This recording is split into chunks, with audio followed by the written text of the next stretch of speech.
Hello, dear students. How are all of you? I hope that you all will be fine. So, today we are going to discuss an important topic, the name of which is the debentures. So, debenture is also an important topic from your company law, and it is also important from your examination point of view as well. Okay. So debentures are in the nature of the loan.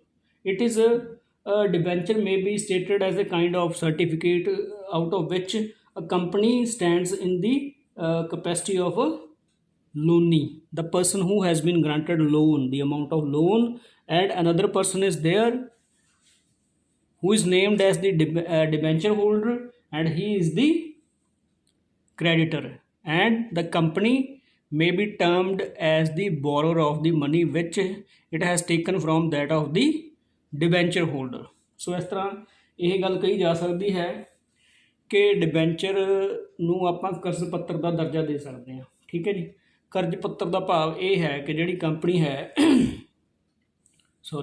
ਉਹ ਕਿਸੇ ਇੱਕ person ਤੋਂ ਨਹੀਂ loan ਲੈਂਦੀ, ਕਿਉਂਕਿ company ਜਿਹੜੀ ਹੈ ਉਸ ਨੂੰ ਆਪਦੇ ਬਿਜ਼ਨਸ ਨੂੰ ਇਸਟੈਬਲਿਸ਼ ਕਰਨ ਦੇ ਲਈ ਜਾਂ ਉਸ ਨੂੰ ਹੋਰ ਡਿਵੈਲਪ ਕਰਨ ਦੇ ਲਈ ਕਾਫੀ ਫੰਡ ਦੀ ਲੋੜ ਹੁੰਦੀ ਹੈ। ਠੀਕ ਹੈ। ਤਾਂ ਹੋ ਸਕਦਾ ਹੈ ਵੀ ਇਹ ਜਿਹੜਾ ਇੰਨਾ ਫੰਡ ਦੀ ਜਿਹੜੀ ਉਹਨੂੰ ਲੋੜ ਹੈਗੀ ਹੈ ਕੰਪਨੀ ਨੂੰ, ਉਹ ਫੰਡ ਕਿਸੇ ਇੱਕ ਪਰਸਨ ਤੋਂ ਇਕੱਤਰ ਨਾ ਹੋਵੇ, ਇਕੱਠਾ ਨਾ ਹੋਵੇ। ਸੋ ਕੰਪਨੀ ਨੂੰ ਕੀ ਕਰਨਾ ਪੈਂਦਾ ਹੈ, ਵੱਖ-ਵੱਖ ਲੋਕਾਂ ਨੂੰ ਡਿਬੈਂਚਰ ਇਸ਼ੂ ਕਰਨੇ ਪੈਂਦੇ ਨੇ। ਠੀਕ ਹੈ। ਡਿਬੈਂਚਰ ਜਦੋਂ ਇਸ਼ੂ ਕਰਦੀ ਹੈ, ਜਿਹੜੇ ਪਰਸਨ ਨੂੰ ਡਿਬੈਂਚਰ ਦਿੱਤਾ ਜਾਂਦਾ ਹੈ ਤਾਂ ਫਿਰ ਉਹ ਪਰਸਨ ਇੱਕ ਲੋਨ ਦੀ ਅਮਾਊਂਟ ਕੰਪਨੀ ਨੂੰ ਦਿੰਦਾ ਹੈ। ਠੀਕ ਹੈ ਜੀ। ਓਕੇ। ਹੁਣ ਇਹਦਾ ਮਤਲਬ ਇਹ ਕਿਹਾ ਜਾ ਸਕਦਾ ਹੈ ਕਿ ਜਿਹੜਾ ਡਿਬੈਂਚਰ ਹੈ ਉਹ ਕਰਜ਼ ਹੈ। ਠੀਕ ਹੈ ਜੀ। ਅਤੇ ਡਿਬੈਂਚਰ ਹੋਲਡਰ ਜਿਹੜਾ ਹੈਗਾ ਉਹ ਕ੍ਰੈਡੀਟਰ ਹੈ, ਅਤੇ ਕੰਪਨੀ ਇਸ ਟ੍ਰਾਂਜੈਕਸ਼ਨ ਦੇ ਵਿੱਚ ਜਿਹੜੀ ਹੈਗੀ ਆ ਉਹ ਬੋਰੋਅਰ ਹੈ। Okay. So it has to be remembered that the debenture is a word that has been derived from the Latin term which is the debere, D-E-B-E-R-E, debere. Debere means to borrow any kind of money or anything else.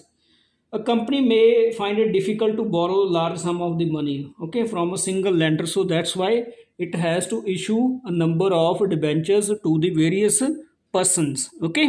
And in that transaction the company takes from these kind of the debenture holders a money, okay, to run its business in a well planned manner. Okay. So debenture, thus it may be stated, is a certificate in respect of the loan that has been issued to the company by the holder of the debenture. Okay. ਤਾਂ ਇੱਥੇ ਆਪਾਂ ਇਹ ਕਹਿ ਸਕਦੇ ਹਾਂ ਵੀ ਇਹ ਜਿਹੜਾ ਹੈਗਾ ਇੱਕ ਸਰਟੀਫਿਕੇਟ ਹੁੰਦਾ ਹੈ, ਜਿਹੜਾ ਸਰਟੀਫਿਕੇਟ ਕੰਪਨੀ ਉਸ ਬੰਦੇ ਨੂੰ ਇਸ਼ੂ ਕਰਦੀ ਹੈ ਜਿਹਦੇ ਤੋਂ ਕੰਪਨੀ ਲੋਨ ਲੈਂਦੀ ਹੈ। ਠੀਕ ਹੈ ਜੀ। ਇਸ ਤਰ੍ਹਾਂ ਕਰਕੇ ਇਹ ਗੱਲ ਕਹੀ ਜਾ ਸਕਦੀ ਹੈ ਕਿ ਇੱਕ ਕਿਸਮ ਦੀ ਸਿਕਿਉਰਿਟੀ ਹੈ। ਸੋ ਜਿਹੜੀ ਸਿਕਿਉਰਿਟੀ ਹੈਗੀ ਹੈ, ਸਿਕਿਉਰਿਟੀ ਦੇ ਮਾਮਲੇ ਦੇ ਵਿੱਚ ਇਹ ਗੱਲ ਤੁਸੀਂ ਧਿਆਨ ਰੱਖਿਓ ਕਿ ਡਿਬੈਂਚਰ ਜਿਹੜਾ ਹੈਗਾ ਉਹ ਜਾਂ ਤਾਂ ਸਿਕਿਉਰਡ ਹੋ ਸਕਦਾ ਹੈ ਜਾਂ ਅਨਸਿਕਿਉਰਡ ਹੋ ਸਕਦਾ ਹੈ। ਠੀਕ ਹੈ ਜੀ।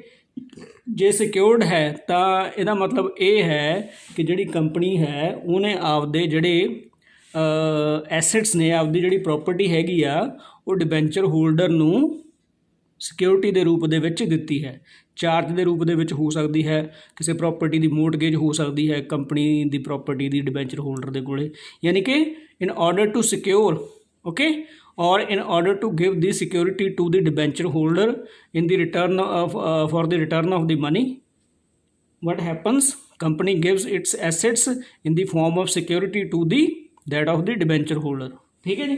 ਹੁਣ ਇਹ ਸਿਕਿਉਰਿਟੀ ਦੇ ਨਾਲ ਵੀ ਹੋ ਸਕਦੇ ਆ ਅਤੇ ਵਿਦਾਊਟ ਸਿਕਿਉਰਿਟੀ ਵੀ ਹੋ ਸਕਦੇ ਆ। ਠੀਕ ਹੈ। So debenture may be either with the security or without security. ਆ ਦੇਖੋ ਜਿਹੜਾ ਡਿਬੈਂਚਰ ਦੀ ਜਿਹੜੀ ਐਪਰੋਪਰੀਏਟ ਡੈਫੀਨੇਸ਼ਨ ਹੈਗੀ ਆ ਉਹ ਸੈਕਸ਼ਨ 2 ਸਬ ਸੈਕਸ਼ਨ 30 ਦੇ ਵਿੱਚ ਦਿੱਤੀ ਹੋਈ ਹੈ ਕੰਪਨੀਜ਼ ਐਕਟ 2013 ਦੇ ਵਿੱਚ। ਠੀਕ ਹੈ। ਜਿਹੜਾ ਸੈਕਸ਼ਨ ਕਹਿੰਦਾ ਹੈ, ਦੇਖੋ, debenture includes debenture stock bonds and other securities of the company. ਠੀਕ ਹੈ ਜੀ। ਕੋਈ ਵੀ security whether constituting charge on the company's assets or not. So charge create ਹੋਣਾ ਕੰਪਨੀ ਦੀ ਪ੍ਰੋਪਰਟੀ 'ਤੇ ਡਿਬੈਂਚਰ ਦੀ ਜਿਹੜੀ ਪਹਿਲੀ ਕੰਡੀਸ਼ਨ ਹੈ ਉਹ ਨਹੀਂ ਹੈ। ਸੋ ਇਹਦਾ ਮਤਲਬ ਕੀ ਲਿਆ ਜਾ ਸਕਦਾ ਹੈ ਕਿ ਡਿਬੈਂਚਰ ਜਿਹੜਾ ਹੈਗਾ ਉਹ either B with the security or it may also be without the security. So it may be stated that debenture is a kind of document given by a company as evidence of debt to the holder, usually arising out of the loan and most commonly secured by charge। ਇਹ ਜਿਹੜੀ definition ਹੈਗੀ ਹੈ top ਹਨ ਨੇ ਦਿੱਤੀ ਹੈ ਇਹਦੇ ਸੰਬੰਧੀ ਕਿ ਜਿਹੜਾ ਡਿਬੈਂਚਰ ਹੈ ਉਹ ਇੱਕ ਕਿਸਮ ਦਾ ਦਸਤਾਵੇਜ਼ ਹੁੰਦਾ ਹੈ।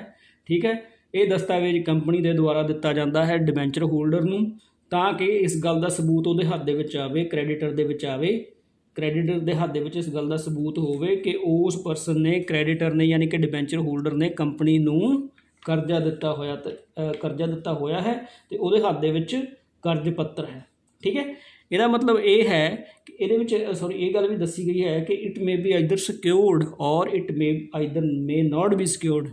ਸੋ ਜਿੱਥੇ ਸਿਕਿਉਰਿਟੀ ਦਾ ਮਾਮਲਾ ਹੈ, ਠੀਕ ਹੈ, ਉੱਥੇ ਪ੍ਰੋਪਰਟੀ ਦੇ ਉੱਪਰ ਚਾਰਜ ਵੀ ਕ੍ਰੀਏਟ ਕੀਤਾ ਜਾ ਸਕਦਾ ਹੈ। ਜੇ ਤੁਸੀਂ ਚਾਰਜ ਨੂੰ ਸਮਝਣਾ ਚਾਹੁੰਦੇ ਹੋ, ਚਾਰਜ ਕੀ ਹੈ, what do you understand by the meaning of the word charge, it has been defined under section 100 of the transfer of property act.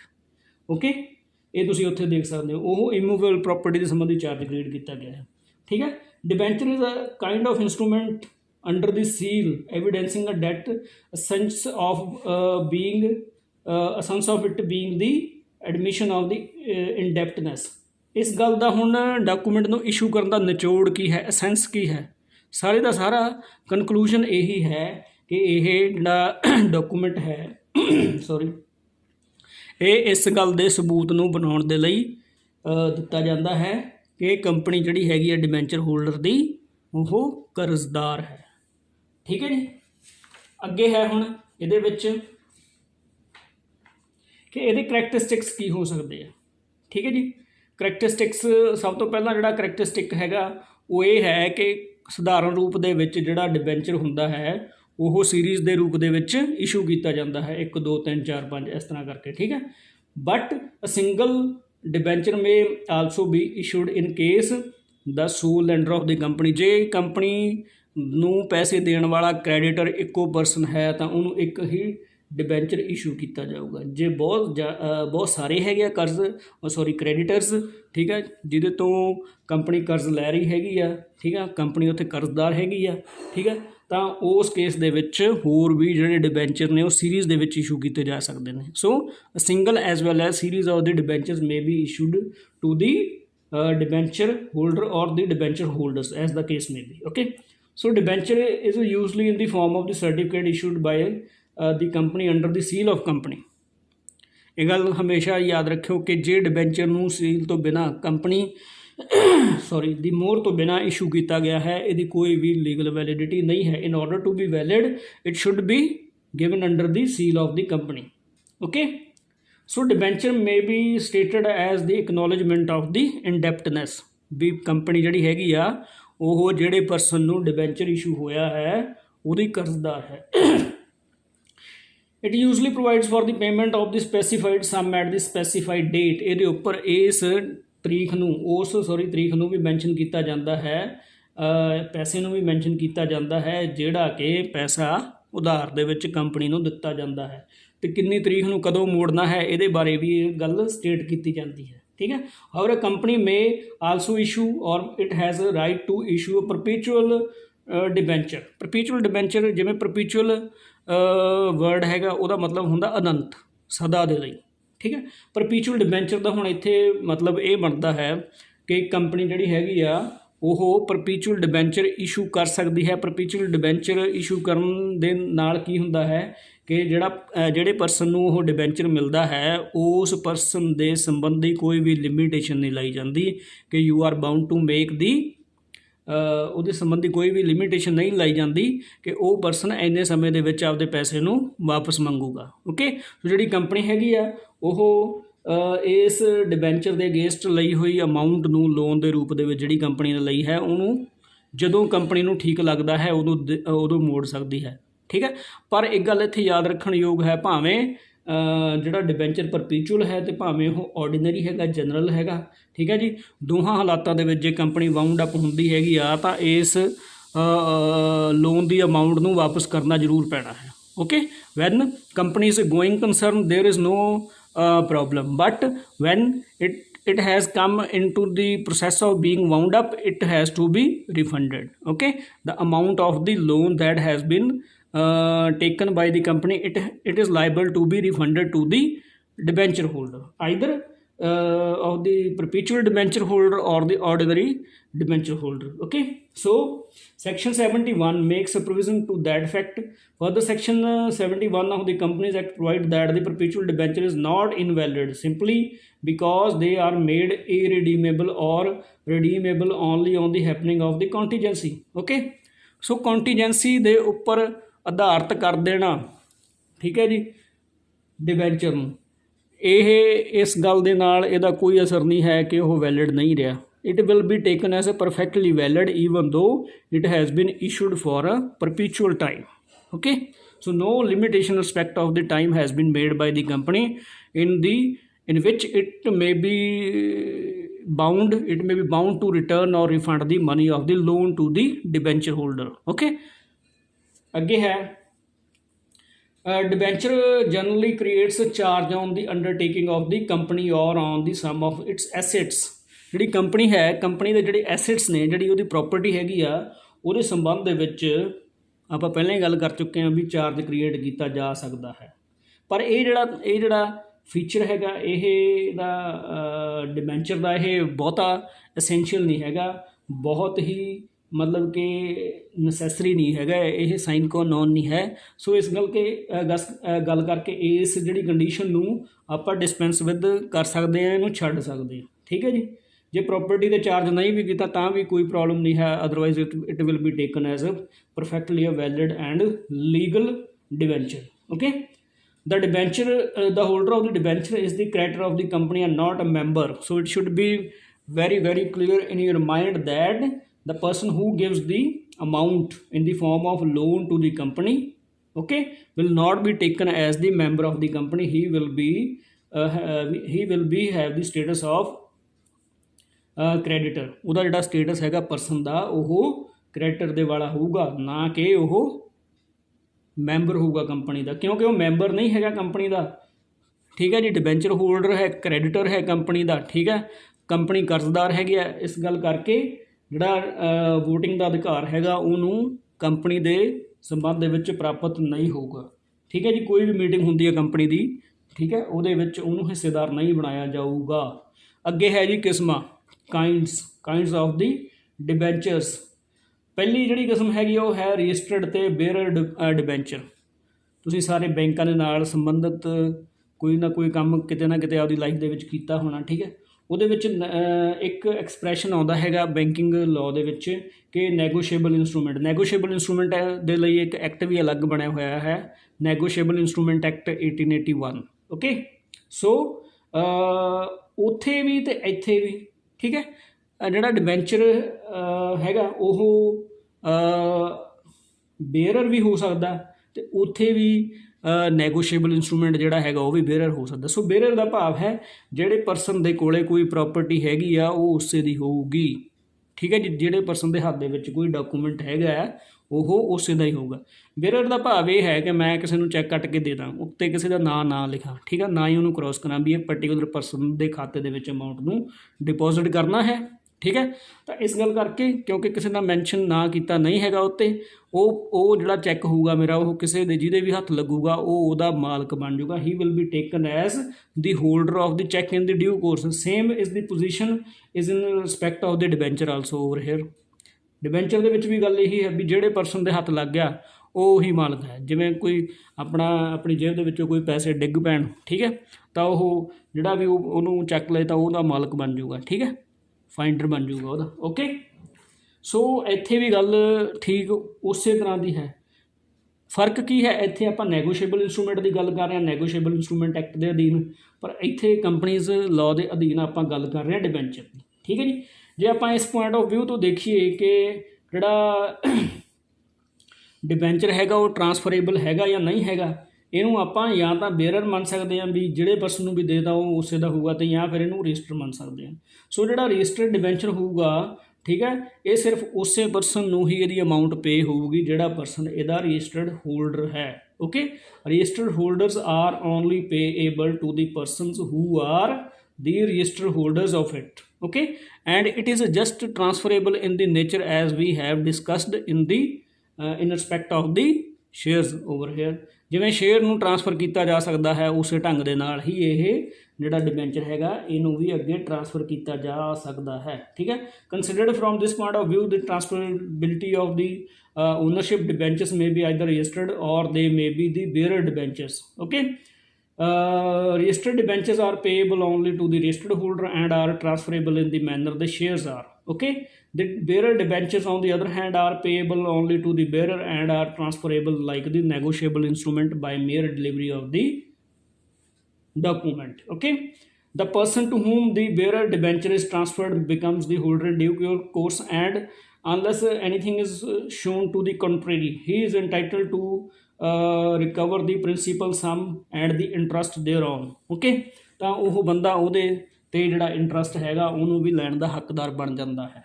ਠੀਕ ਹੈ, ਅੱਗੇ ਹੈ ਜੀ ਰਿਡੀਮੇਬਲ ਇਰਰੀਡੀਮੇਬਲ।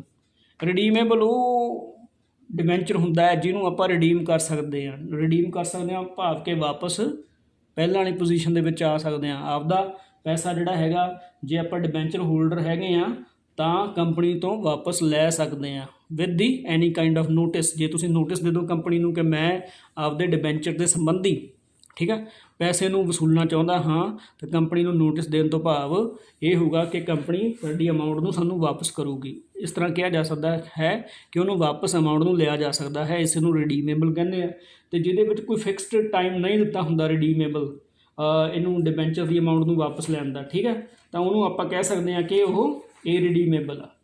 ਠੀਕ ਹੈ ਜੀ, from the point of view of the redeemability, debentures may be either the redeemable or they may be irredeemable. ਠੀਕ ਹੈ ਜੀ, ਪਰ ਸਧਾਰਨ ਰੂਪ ਦੇ ਵਿੱਚ ਜਿਹੜੇ ਡਿਬੈਂਚਰ ਹੁੰਦੇ ਆ ਉਹ ਰਿਡੀਮੇਬਲ ਹੀ ਹੁੰਦੇ ਆ। Debentures are generally redeemable as they are issued on the terms of the company on the terms that the company is bound to repay the amount stated in the debenture on the fixed date, okay, or either on the demand or after the notice or under the ਪੀਰੀਓਡੀਕਲ drawings. ਠੀਕ ਹੈ ਜੀ, ਜਾਂ ਕਿਸੇ ਨਿਸ਼ਚਿਤ ਸਮੇਂ ਦੇ ਦੌਰਾਨ ਜਾਂ ਫਿਰ ਪੀਰੀਓਡੀਕਲ ਡਰਾਇੰਗਸ ਜਿਹੜੀਆਂ ਹੁੰਦੀਆਂ ਨੇ ਸਮੇਂ 'ਤੇ ਆਪਾਂ ਪੈਸਾ ਵਾਪਸ ਲੈਂਦੇ ਹਾਂ ਉਸ ਤਰ੍ਹਾਂ ਕਰਕੇ। ਰਿਡੀਮੇਬਲ ਡਿਬੈਂਚਰਸ ਮੇ ਬੀ ਰੀਇਸ਼ੂਡ, ਇਹਨਾਂ ਨੂੰ ਰੀਇਸ਼ੂ ਵੀ ਕੀਤਾ ਜਾ ਸਕਦਾ ਹੈ, ਪਰ ਸ਼ਰਤ ਇਹ ਹੈ ਕਿ ਇਨ ਦੀ ਰਿਡੀਮੇਬਿਲਿਟੀ ਜਿਹੜੀ ਹੈਗੀ ਆ ਉਹ ਆਰਟੀਕਲ ਆਫ ਐਸੋਸੀਏਸ਼ਨ ਦੇ ਨਾਲ ਸਪੋਰਟਿਵ ਹੋਵੇ। ਠੀਕ ਹੈ, ਆਰਟੀਕਲ ਆਫ ਐਸੋਸੀਏਸ਼ਨ ਇਸ ਗੱਲ ਦੇ ਲਈ ਆਗਿਆ ਦਿੰਦੇ ਹੋਣ ਕਿ ਇਹਨਾਂ ਨੂੰ ਦੁਬਾਰੇ ਰੀਇਸ਼ੂ ਕੀਤਾ ਜਾ ਸਕਦਾ ਹੈ।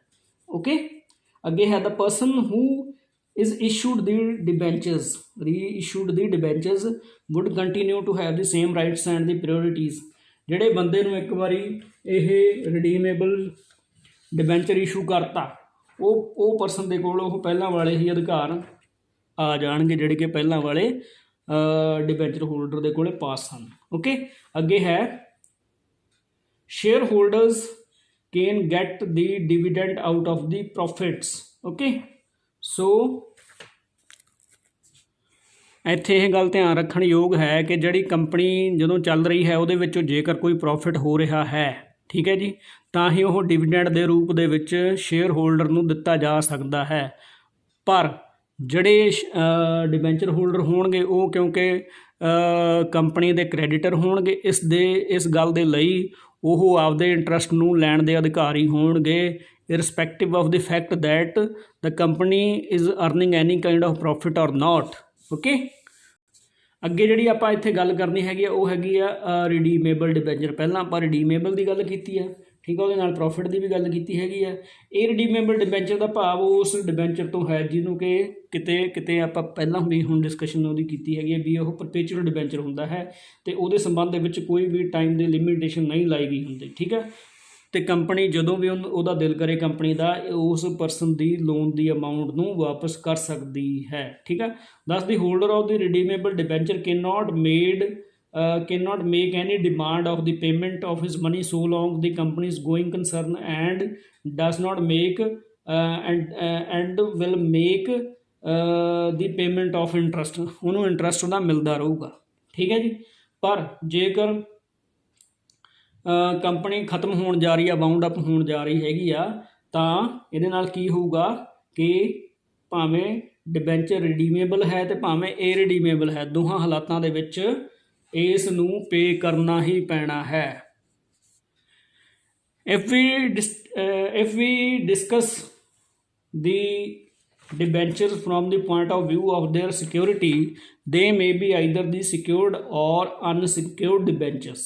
ਠੀਕ ਹੈ ਜੀ, ਜਿਹੜੇ ਸਿਕਿਉਰਡ ਡਿਬੈਂਚਰ ਹੋਣਗੇ ਉਹਨਾਂ ਦੇ ਵਿੱਚ ਸਿਕਿਉਰਿਟੀ ਦੇ ਰੂਪ ਦੇ ਵਿੱਚ ਕੰਪਨੀ ਦੀ ਜਿਹੜੀ ਪ੍ਰੋਪਰਟੀ ਹੋਊਗੀ ਉਹਦੀ ਜਾਂ ਤਾਂ ਉਹਨਾਂ ਨੂੰ ਮੋਰਟਗੇਜ ਪ੍ਰਾਪਤ ਹੋਊਗੀ ਡਿਬੈਂਚਰ ਹੋਲਡਰ ਨੂੰ, ਅਤੇ ਜਾਂ ਫਿਰ ਕੰਪਨੀ ਦੇ ਐਸੈਟਸ 'ਤੇ ਉਹਦੀ ਪ੍ਰੋਪਰਟੀ ਦੇ ਉੱਪਰ ਚਾਰਜ ਕ੍ਰੀਏਟ ਕੀਤਾ ਗਿਆ ਹੋਊਗਾ। ਸੋ ਜਿਹੜਾ ਸੈਕਸ਼ਨ ਆਪਾਂ 100 ਦੀ ਗੱਲ ਕੀਤੀ ਹੈਗੀ ਆ ਉਹ ਚਾਰਜ ਨੂੰ ਡਿਫਾਈਨ ਕਰਦਾ ਹੈਗਾ। ਠੀਕ ਹੈ ਜੀ, ਟਰਾਂਸਫਰ ਆਫ ਪ੍ਰੋਪਰਟੀ ਐਕਟ। ਅਤੇ ਜੇ 54 ਸੈਕਸ਼ਨ ਦੀ ਤੁਸੀਂ ਗੱਲ ਕਰੋ 54 ਸੈਕਸ਼ਨ, ਤਾਂ ਉਹਦੇ ਵਿੱਚ ਇਹ ਗੱਲ ਦੱਸੀ ਗਈ ਹੈ ਕਿ ਮੋਰਟਗੇਜ ਹੈ ਕੀ, ਮੋਰਟਗੇਜ ਦੀਆਂ ਕਿਸਮਾਂ। ਸੋ ਉਹ ਸਾਰਾ ਕੁਛ ਉੱਥੇ ਡਿਸਕਸ ਕੀਤਾ ਜਾ ਸਕਦਾ ਹੈ। ਠੀਕ ਹੈ, ਇਸ ਤਰ੍ਹਾਂ ਕਰਕੇ ਜੇ ਸਿਕਿਉਰਿਟੀ ਹੈ ਤਾਂ ਉਹਨੂੰ ਆਪਾਂ ਸਿਕਿਉਰਡ ਬੋਲਾਂਗੇ। ਜੇ ਕੰਪਨੀ ਨੇ ਡਿਬੈਂਚਰ ਹੋਲਡਰ ਨੇ ਕੋਈ ਸਿਕਿਉਰਿਟੀ ਨਹੀਂ ਲਈ ਹੈ then it will be taken as naked or unsecured debenture, ਤਾਂ ਉਹਨਾਂ ਨੂੰ ਨੇਕਡ ਜਾਂ ਅਨਸਿਕਿਉਰਡ ਡਿਬੈਂਚਰ ਕਹਾਂਗੇ।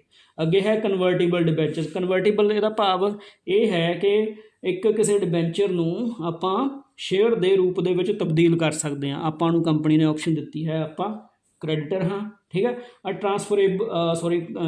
Convertible debenture contains N option ਐਂਟਾਈਟਲਿੰਗ the holder to convert whole or any part of his debt on certain conditions during these certain periods into the shares of the company at the stated rates of interest। ਸੋ ਇਹ company option ਦਿੰਦੀ ਹੈ ਕਿਸੇ ਵੀ debenture holder ਨੂੰ ਕਿ ਉਹ ਆਪਦੇ debenture ਨੂੰ company ਦੇ ਸ਼ੇਅਰ ਦੇ ਰੂਪ ਦੇ ਵਿੱਚ ਤਬਦੀਲ ਕਰ ਸਕਦਾ ਹੈ। Section 62 subsection 3 of the Companies Act permits the conversion of the convertible debenture into shares by the special resolution of the company and with the approval of the central government। ਠੀਕ ਹੈ ਜੀ, ਸਪੈਸ਼ਲ ਰੈਜ਼ੋਲੂਸ਼ਨ ਕੰਪਨੀ ਨੂੰ ਪਾਸ ਕਰਨਾ ਪੈਣਾ ਹੈ ਇਸ ਤਰ੍ਹਾਂ ਦੇ ਜਿਹੜੇ ਡਿਬੈਂਚਰ ਨੇ ਕਨਵਰਟੀਬਲ ਨੂੰ ਸ਼ੇਅਰ ਦੇ ਵਿੱਚ ਤਬਦੀਲ ਕਰਨ ਦੇ ਲਈ, ਪਲੱਸ ਉਹਨਾਂ ਨੂੰ ਆਪਣੀ ਇੱਕ ਸੈਂਟਰਲ ਗਵਰਨਮੈਂਟ ਦੀ ਜਿਹੜੀ ਪ੍ਰਵਾਨਗੀ ਹੈਗੀ ਆ ਉਹ ਵੀ ਪ੍ਰਾਪਤ ਕਰਨੀ ਪੈਣੀ ਹੈ। ਸੋ ਦੋਵੇਂ ਕੰਡੀਸ਼ਨਾਂ resolution as well as the approval of the central government are both necessary at the same time। So today we have made the discussion on the definition, nature and the kinds of the debentures। Okay, so ਮੈਨੂੰ ਉਮੀਦ ਆ ਵੀ ਇਹ lecture ਤੁਹਾਨੂੰ ਪਸੰਦ ਆਇਆ ਹੋਊਗਾ ਅਤੇ ਇਸ ਤੋਂ ਬਾਅਦ ਵੀ ਮੈਂ ਕੰਟੀਨਿਊ ਕਰਦਾ। ਸੋ ਪਲੀਜ਼ ਇਹਨੂੰ ਧਿਆਨ ਨਾਲ ਦੇਖ ਲਓ।